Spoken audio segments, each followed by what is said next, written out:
ঢাকার বুকে দাঁড়িয়ে থাকা শত বছরের পুরানো এক স্থাপনা লালবাগ কেল্লা। আজ চলুন ঘুরে দেখি এই বিখ্যাত দুর্গের ভিতরে সৌন্দর্য এবং ইতিহাস। চারপাশে পুরানো স্থাপত্য আর সুন্দর পরিবেশ সত্যি মনোমুগ্ধকর। প্রতিটি স্থাপনার সঙ্গে জড়িয়ে আছে মুঘল আমলের ইতিহাস।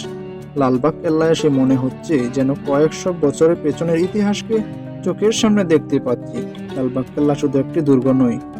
এই কেল্লা দেখার উদ্দেশ্যে প্রথমে আমরা বাসা থেকে বের হয়ে পড়লাম একটা রিক্সা নিয়ে। সবাই একটা রিক্সার মধ্যে উঠে কেল্লার উদ্দেশ্যে রওনা হলাম। সত্যি দিনটা খুব ভালো ছিল। আমরা এখন কেল্লার ভিতরে প্রবেশের জন্য টিকিট কাটবো। আর এখানে ভিতরে প্রবেশ মূল্য জনপ্রতি 30 টাকা করে, বিদেশি পর্যটকের জন্য 400 টাকা করে। ভিতরে প্রবেশমুখী গেট এটা। ফাইনালি উই আর কেল্লা। লালবাগ কেল্লা 3টি স্থাপনার মধ্যে এটি অন্যতম। ভেতরে শায়েস্তা খানের কন্যা পরিবিবিকে সমাহিত করা হয়েছে। শায়েস্তা খান তার কন্যার স্মরণে 1688 খ্রিস্টপূর্ব এই মনোমুগ্ধকর মাজারটি নির্মাণ করেন। মুঘল সম্রাট আওরঙ্গজেবের পুত্র শাহজাদা মোহাম্মদ আজমের সাথে 1688 সালের 3রা মে পরিবিবির বিয়ে হয়। পরিবিবির অকাল মৃত্যুর পরে তাকে এই নির্মাণাধী লালবাগ কেল্লার অভ্যন্তরে সমাহিত করা হয়। বর্তমানে পরিবিবির সমাধিস্থল অর্থাৎ এই স্থাপনাটি জনসাধারণের জন্য প্রবেশ নিষেধ। মার্বেল পাথর, কোষ্ঠী পাথর ও বিভিন্ন রং ফুল পাতা সুশোভিত চাকচিক্যময় টালির সাহায্যে অভ্যন্তরীণ 9টি কক্ষ অলঙ্কৃত করা হয়েছে। মাঝের একটি ঘরে পরিবিবির সমাধিস্থল এবং এই ঘরটিকে ঘিরে 4টি ঘর আছে। কেল্লাটির ডান পাশে রয়েছে শাহী মসজিদ। 1678 থেকে 1669 খ্রিস্টাব্দের দিকে সম্রাট আওরঙ্গজেবের 3য় পুত্র শাহজাদা আজম বাংলার সুবেদার থাকাকালীন 3 গম্বুজের এই মসজিদটি নির্মাণ করেছিলেন।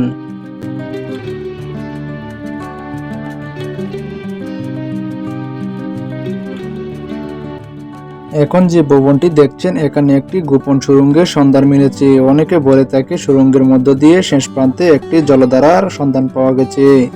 এখানে কিন্তু জনসাধারণের জন্য প্রবেশ সম্পূর্ণ নিষেধ। সিঁড়ি দিয়ে এই ভবনের উপরে উঠলে দেখা মিলবে মুঘল আমলের ছাদ বাগানের কিছু অংশবিশেষ। আর এখান থেকে পুরো কেল্লার ভিউটা এক নজরে দেখা যায়। দক্ষিণ ফটক ছিল নদী পাড়ের প্রবেশদ্বার।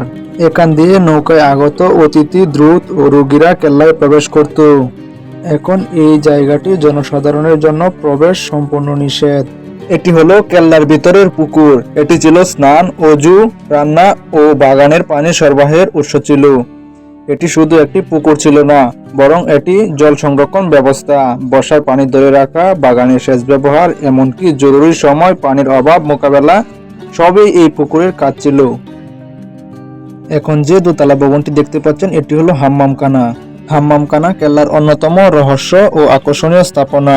হাম্মামখানা ব্যবহার হতো শায়েস্তা খান ও তার পরিবারের সদস্যদের ব্যক্তিগত স্নান আরামের জন্য। মাঝে মাঝে অতিথিদেরও এখানে রাজকীয় আতিথেয়তা দেওয়া হতো। হাম্মামখানা দোতলার কক্ষ থেকে শায়েস্তা খান তার প্রশাসনিক কাজ পরিচালনা করত।